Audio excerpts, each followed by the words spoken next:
এটা প্রথামাফিক সরকারের প্রথম দিনে একটা ক্যাবিনেট মিটিং করতে হয়। আমরা ক্যাবিনেট কলিগরা সবাই বসছিলাম, ওখানে অ্যাডভাইজার মহোদয়রাও ছিলেন। মাননীয় প্রধানমন্ত্রী আমাদের উদ্দেশ্যে বক্তব্য দিয়েছেন, কিছু অনুশাসন দিয়েছেন। এবং প্রথমত যেটা হয় যে গভর্নমেন্টের ফার্স্ট 100 ডেজে কী কী প্রায়োরিটি আছে সেটা নির্ধারণ করতে হবে। তা আমরা এবার 180 ডেজের একটা প্রায়োরিটি নির্ধারণ করেছি, সেটা পরে আপনারা জানতে পারবেন, আরও পরে ডিসাইড হবে।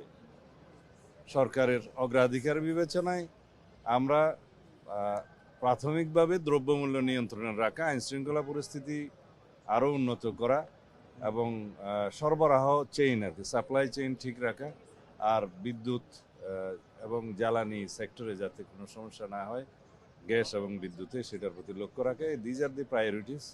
আর অন্যান্য যেগুলো বিস্তারিত আলোচনা সেটা অফিসিয়াল ব্যাপার। আর এরপরে বাংলাদেশের সরকারের সকল সচিবদের সাথে যেটা মিটিং হয় সেটাও প্রথামাফিক। তিনি সেক্রেটারিদের উদ্দেশ্যে অ্যাড্রেস করেছেন।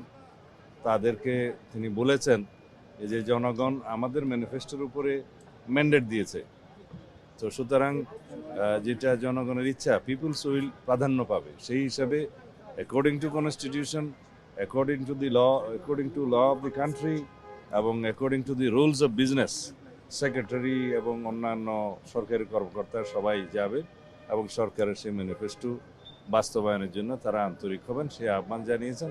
এবং সবাইকে আমরা বলেছি যে কে কার কি অ্যাফিলিয়েশন আছে সেটা আমরা দেখব না, আমরা মেরিট ভিত্তিতে সবাইকে যাচাই করব। ধন্যবাদ।